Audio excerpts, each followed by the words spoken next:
Soy Roberto Pombo. Bienvenidos a Mis Preguntas, un programa de Prisa Media patrocinado por CAFAM, aliado estratégico en el crecimiento de más de 40.000 empresas en Colombia. Influir en la toma de decisiones no es sencillo.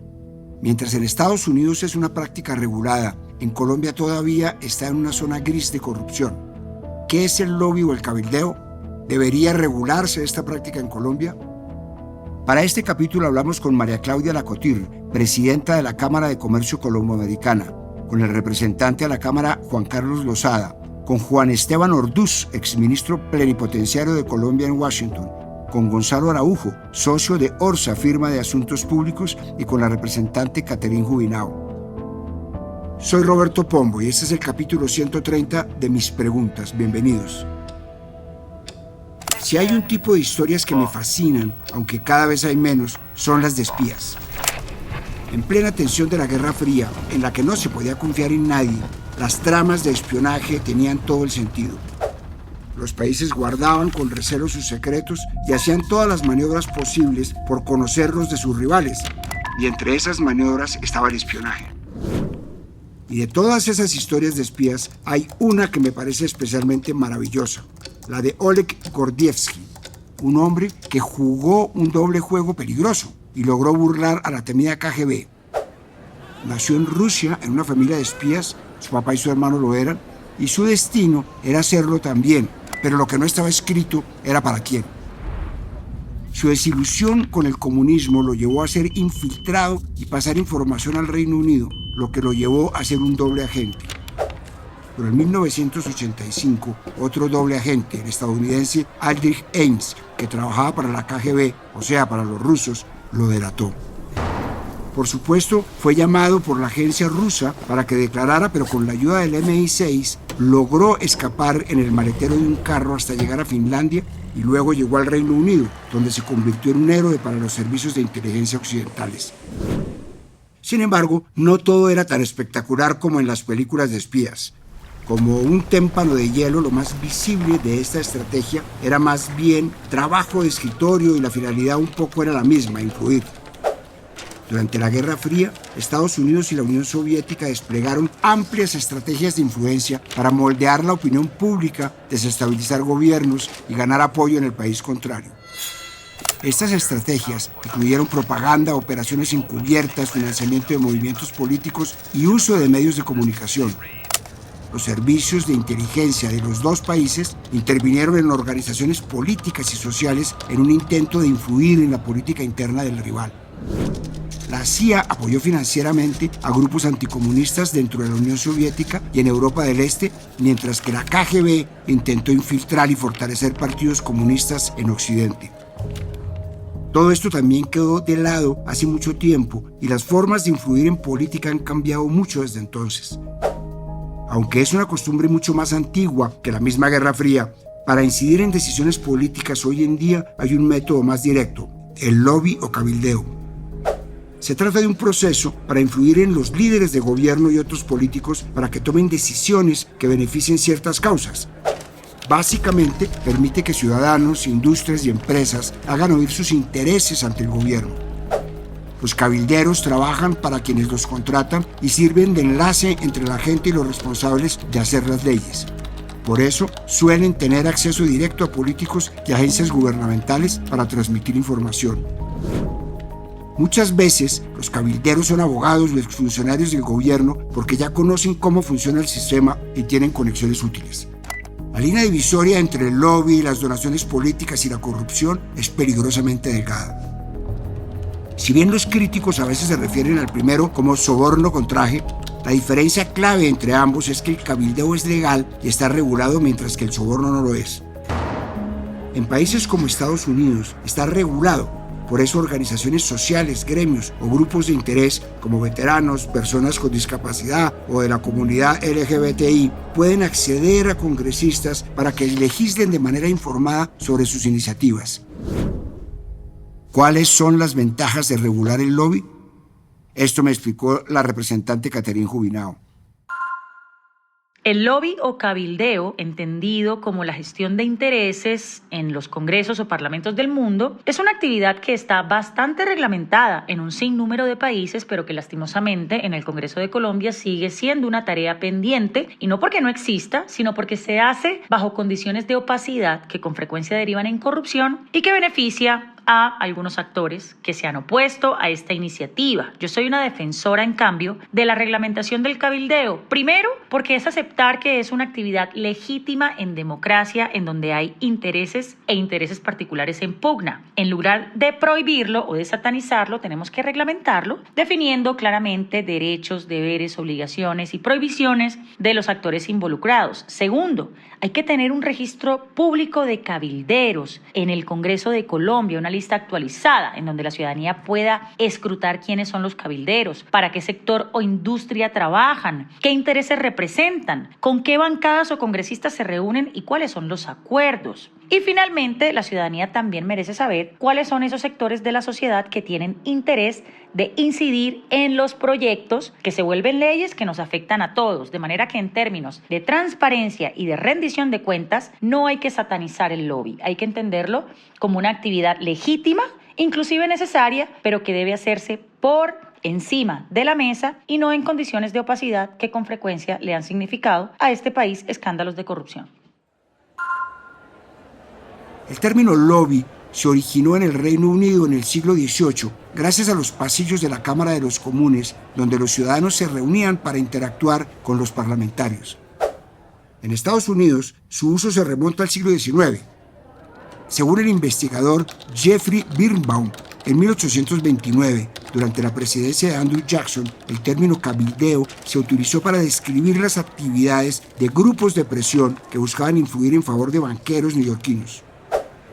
La primera regulación formal de esta práctica ocurrió en 1876, cuando la Cámara de Representantes de ese país exigió que los cabilderos que asistían para influir en los congresistas registraran sus actividades ante su secretaría.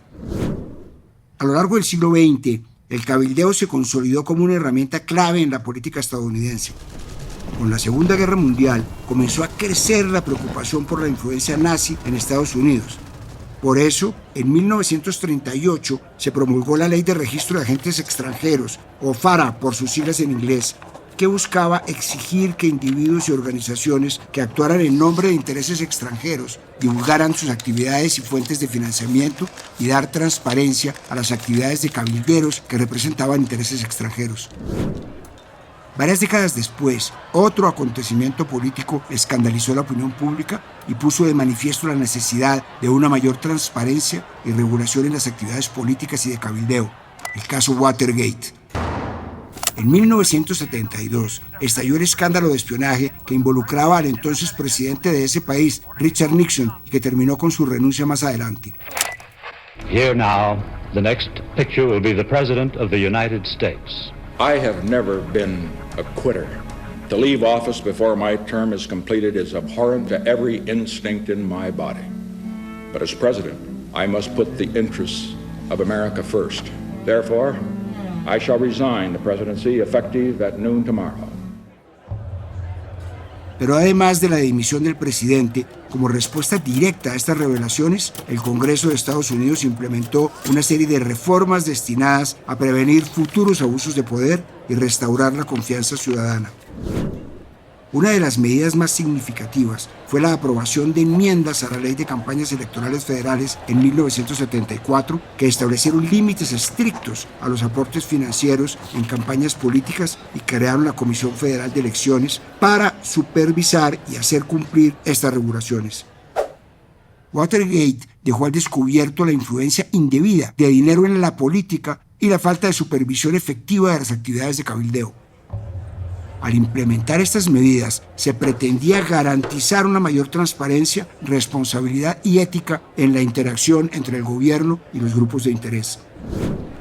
Hoy en día, el lobby es una práctica profundamente arraigada en el sistema político de los Estados Unidos, donde individuos, grupos, organizaciones buscan influir en las decisiones gubernamentales para promover intereses específicos. A lo largo de la historia, esta actividad ha evolucionado significativamente y se ha ido adaptando a los cambios sociales y políticos del país. La regulación del cabildeo en Estados Unidos ha evolucionado para garantizar la transparencia y la rendición de cuentas en las interacciones entre los cabilderos y los funcionarios públicos. La finalidad de estas regulaciones es asegurar que haya claridad respecto al impacto que tiene el cabildero en los procesos de toma de decisiones, así como garantizar la rendición de cuentas sobre las políticas y las leyes que se adoptan. El lobby está tan normalizado que, según Open Secret, basados en datos de la Oficina de Registros Públicos del Senado, solo en 2024 se invirtieron $4.400 millones en lobby en ese país. Y de acuerdo con cifras de Statista, ese mismo año el número total de cabilderos registrados que han ejercido activamente en Estados Unidos ascendió a 13.007. Lo que supone un aumento respecto al año anterior, cuando había 12.925 registrados, y que supera el número de miembros del Congreso en una proporción de aproximadamente 20 lobistas por cada parlamentario. La industria farmacéutica y de productos sanitarios fue la que más gastó en actividades de lobby, con un total de $293,7 millones estadounidenses. En el mismo año, la industria de seguros gastó alrededor de $117,31 millones en ese mismo rubro. Como pueden darse cuenta, el lobby es un gran generador de ingresos. Desde 2008, el gasto en actividades de lobby en Estados Unidos ha sido en promedio de $3.300 millones al año. Si bien es posible contratar a un lobista independiente, muchas empresas y organizaciones optan por contratar a una firma de cabildeo para que interactúe con agencias y funcionarios gubernamentales en su nombre. Brownstein Hyatt Farber Schreck es una de las firmas de lobby más importantes de Estados Unidos, con ingresos de casi $68 millones en 2024, y la segunda mayor firma es Aiken Gump Stratus Hauer & Feld, que registró más de $56 millones el año pasado. Veo esto y me quedo con la inquietud. ¿Es posible acceder a los tomadores de decisiones y legisladores sin el poder económico de las grandes industrias y gremios? Esto me contó el representante a la Cámara, Juan Carlos Lozada. Yo creo que sí es posible acceder a los legisladores sin necesidad de ser un poderoso gremio económico o un poderoso industrial. Yo creo que hay muchos congresistas que reciben a actores de la sociedad civil, que permanentemente están en contacto con organizaciones de la sociedad civil, que permanentemente están en contacto con comunidades que tienen que agenciar también dificultades, intereses y demás. Creo que en eso el Congreso colombiano es un poquito distinto a otros congresos del mundo donde el lobby se hace es a través de las grandes corporaciones o se hace por las grandes corporaciones. Me parece que en Colombia todavía hay un gran contacto entre el legislativo y los electores, hay un gran contacto entre el legislativo y las comunidades, hay un gran contacto entre el legislativo y las organizaciones de la sociedad civil, o al menos esa ha sido mi experiencia personal también, pero yo creo que son muchos congresistas que, como yo, hacemos esa tarea de estar en contacto con todo aquel que nos pide una cita, que nos quiere contar sobre un proyecto, que nos quiere contar sobre una dificultad o sobre una iniciativa. El auge de los panoramas económicos y políticos globalizados ha dado impulso al lobby extranjero en Estados Unidos para influir en la legislación de ese país y tener ventajas comerciales y políticas, lo que ha suscitado preocupación por la seguridad nacional, así como pasó en la Segunda Guerra Mundial. Existe una amplia gama de actores y grupos extranjeros que ejercen lobby en Estados Unidos, incluidos gobiernos, organizaciones comerciales y asociaciones de turismo. Aunque no hay mucho en lo que los estadounidenses de ambos partidos políticos estén de acuerdo, sí coinciden ampliamente en que el dinero compra demasiada influencia en Washington en estos días.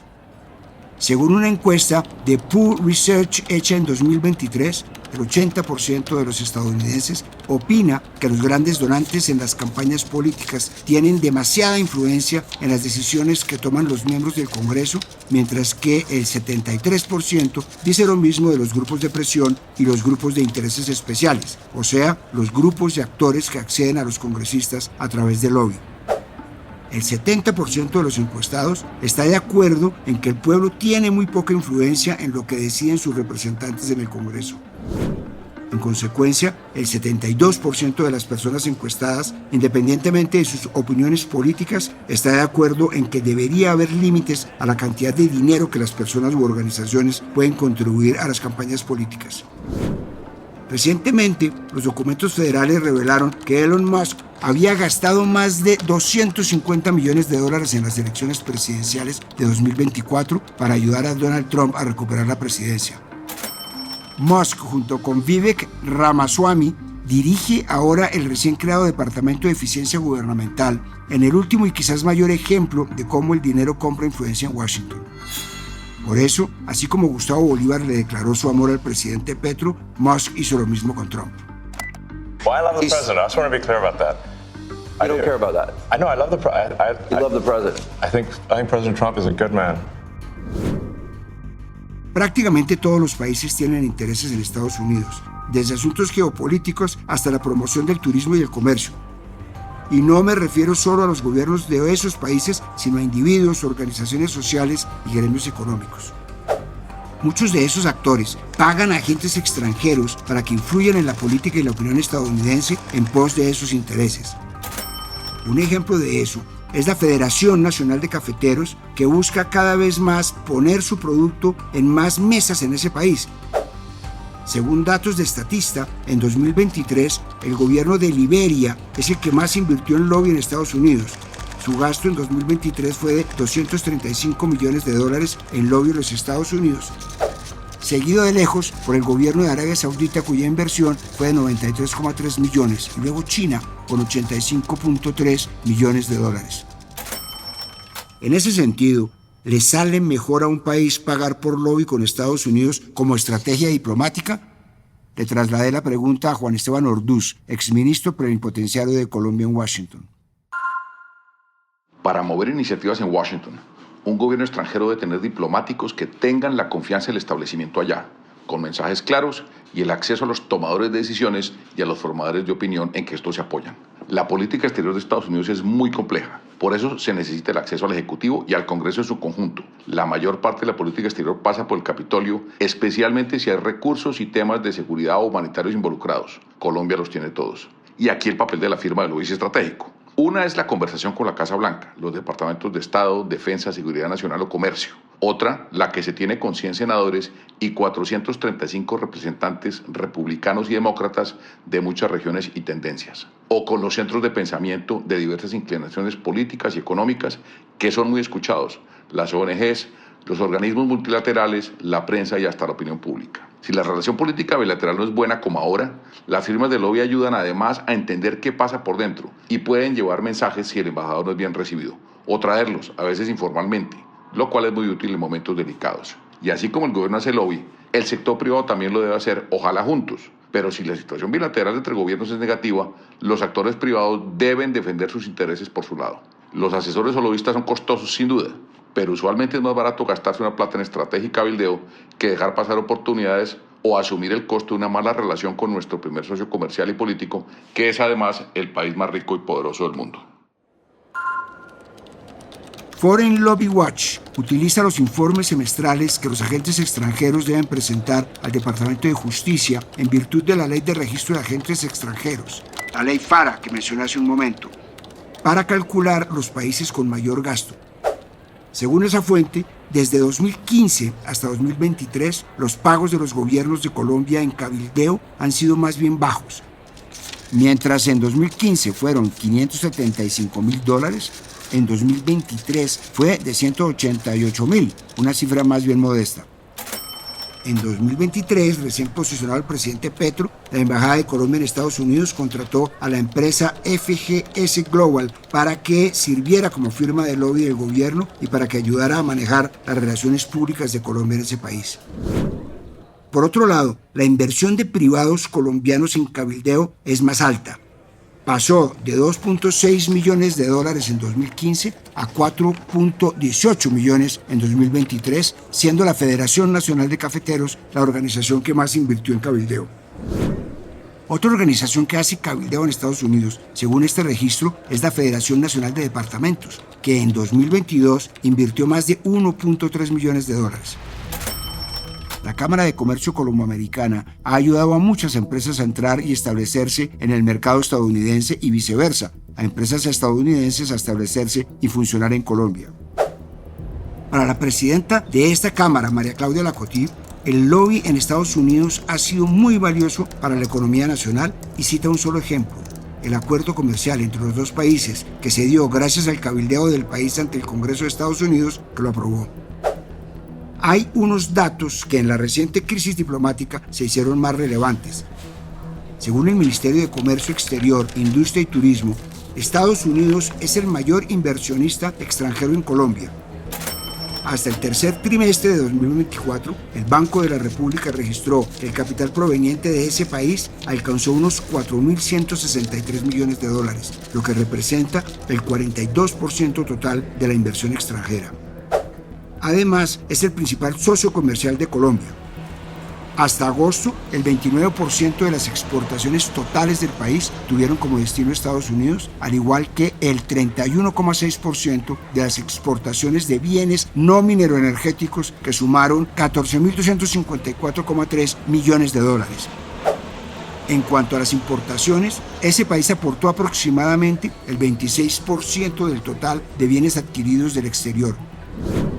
El conato de enfrentamiento diplomático entre Petro y Trump el domingo 26 de enero hizo que muchos sectores económicos del país se pusieran alertas, porque de esa relación depende gran parte de la economía nacional. Y aquí aparece un elemento clave, y es que históricamente el lobby de las empresas colombianas iba también de la mano del lobby del gobierno. A partir de Petro y Trump, esos procesos se van a independizar. Vale para café, flores, aguacates y muchos otros. ¿Qué tanto va a cambiar la forma en la que se relacionan las inversiones privadas colombianas en Estados Unidos con la relación Petro-Trump? Esto me dijo María Claudia Lacotir, presidenta de la Cámara de Comercio Colombo-Americana. Yo creo que hay un interés común entre el gobierno y el sector privado, y es defender la relación en un contexto donde hay beneficios importantes para Colombia. Sin embargo, los argumentos pueden ser diferentes, y en ese sentido sí, y no es ahorita, sino que se ha dado en múltiples ocasiones, se hace un trabajo complementario, más no conjunto. Por ejemplo, la semana pasada yo estuve en el Congreso de Estados Unidos, estuve 3 días hablando con diferentes congresistas y diferentes equipos de los congresistas, y lo que sí es claro es que ese relacionamiento entre los dos países, entre Colombia y Estados Unidos, no solamente compete al gobierno de Colombia y al gobierno de Estados Unidos, sino que también hay canales que se mantienen abiertos, como es el caso del Congreso, quienes recibieron la información que nosotros llevábamos de una forma muy receptiva, tuvieron también mucha empatía en las acciones que nosotros estamos proponiendo, que se están desarrollando para lograr generar desarrollo en las regiones que permitan fortalecer las oportunidades, en ese sentido apostarle también a un proceso de reducir la migración hacia Estados Unidos, pues el capital humano en Colombia es importante, y en ese sentido el sector empresarial viene apostando de una forma relevante. Entonces hay una receptividad y hay canales diferentes que no necesariamente se requiere de un trabajo mancomunado del gobierno con el sector privado tal. Lo que sí es cierto es que en esta época, en este momento, el contexto de relacionamiento con el gobierno y con el Congreso cambia en la forma y en el contenido. ¿Por qué? Porque hoy en día sí necesitamos hacer un trabajo coordinado, necesitamos hacer un trabajo que tenga unos mensajes claros entre el sector privado, porque sí tenemos que llevar la voz del sector privado de forma única, unísona, que lleve el mensaje completo, así sean diferentes escalas o diferentes momentos, pero que definitivamente muestre a un sector privado unido. Por supuesto, hay que hacerse la pregunta clave. ¿Y dentro de Colombia, cómo está el cabildeo? En el país el lobby es una actividad no regulada. Sin embargo, por los pasillos y los salones del Senado y la Cámara es normal ver grupos de abogados, publicistas, relacionistas públicos y representantes de gremios y organizaciones sociales que buscan participar en los debates sobre proyectos de ley que los afectan. Son tantos que a veces no se puede ni siquiera caminar por los pasillos. La incidencia en el Congreso existe, pero no está regulada. Por supuesto, ha habido varios intentos por regular esta actividad en los últimos años, pero como es notorio, no ha prosperado ninguno. Uno fue el proyecto de ley 150 de 2014 y otro fue el proyecto de ley 97 de 2016 Senado, 296 de 2017 Cámara, pero los dos naufragaron. También en 2014, el entonces senador Carlos Fernando Galán radicó el proyecto de ley 94 de 2014, por el cual se regula el ejercicio de cabildeo y se crea el Registro Único Público de Cabilderos. Este proyecto logró ser aprobado en el Senado en 2015 e incluyó la definición sobre el ejercicio de cabildeo y el cabildero, pero debates después la iniciativa se hundió. Por su parte, la resolución MD 2348 de 2011 de la Mesa Directiva de la Cámara de Representantes estableció un registro único de cabilderos con el fin de brindar mayor transparencia al proceso. Sin embargo, según un análisis del proyecto Congreso Visible de la Universidad de los Andes, en la práctica esta resolución no tiene mayor efecto porque algunos lobistas no se sienten obligados a registrarse al no tratarse de una ley ni una norma obligatoria. Según le contó a ese medio un ex lobista del Grupo Éxito, una de las razones por las que no han salido adelante estas iniciativas en Colombia es porque no se ha hecho un estudio juicioso para regular el cabildeo y, paradójicamente, ha habido mucho lobby en contra de su regulación. Además, asegura que a algunos congresistas no les interesa que las personas sepan con quiénes se reúnen, pese a que muchos lobistas ejercen su actividad de forma ética. Si ya existe de facto, ¿por qué no ha sido posible regular el cabildeo en Colombia? Esto me contó Gonzalo Araujo, socio de Orsa, firma de asuntos públicos. Lo primero es que distingamos la actividad. Es una actividad que no es nueva, que viene creciendo en el mundo y que viene dividiéndose de otras especializaciones. Hay que distinguir el cabildeo. Una cosa es la actividad gremial y otra muy distinta es la gestión de intereses corporativos ante distintas instancias. Otra, la gestión de contratos. Eso definitivamente no es cabildeo. Ahora, ¿por qué no se ha podido regular en Colombia? Lo primero es que desde 1999 se han presentado 12 iniciativas al Congreso de la República. Solo una ha superado el primer debate y fue votada negativo en segundo debate. El resto de iniciativas ni siquiera se han cursado en el Congreso, no han tenido trámite, no se han discutido, no se han votado. En este momento hay 3 proyectos de ley en el Congreso en simultáneo para regular el cabildeo. Solo uno de ellos tiene una alta probabilidad, que tiene cerca del 72%, el proyecto de ley 029 de Cámara 2024, y tiene una alta probabilidad porque es un proyecto presentado por varias bancadas, es pluripartidista y digamos que no es prohibitivo. Pero también pues toca decir que uno de los factores por los cuales el cabildeo no se ha regulado en Colombia es porque es una actividad que ejercen muchos expolíticos a título individual para favorecer ciertos intereses. Entonces, pues, cuando ven un asomo de regulación, son estos mismos expolíticos los que de alguna manera no quieren que su nombre se vea y por esta razón, pues, es una de las tantas razones por las cuales no ha sido regulado en Colombia. La incidencia política es algo que existe y que no podemos seguir negando. Regular el lobby es un avance importante para la transparencia, para conocer las intenciones y las motivaciones de las decisiones que toman los congresistas, pero además sirve para que tomen decisiones más informadas y conociendo todo el panorama, y que todos los sectores de la sociedad puedan acercarse a sus congresistas. Soy Roberto Pombo y este fue el capítulo 130 de Mis Preguntas. Nos vemos en el próximo capítulo. Y les recuerdo, el libro Mis Preguntas ya está a la venta en todas las librerías del país. A partir de este momento, este capítulo de Mis Preguntas queda disponible en todas las plataformas de podcast. Este episodio fue posible gracias a CAFAM, aliado estratégico en el crecimiento de más de 40.000 empresas en Colombia. Dirección, Roberto Pombo. Producción general, Juan Abel Gutiérrez. Asesor editorial, Daniel Sampero Espina. Guiones, Juan Abel Gutiérrez y Johnny Rodríguez. Producción de campo, Marcela Salazar y Lucía Beltrán. Postproducción de audio, Carlos Bernal.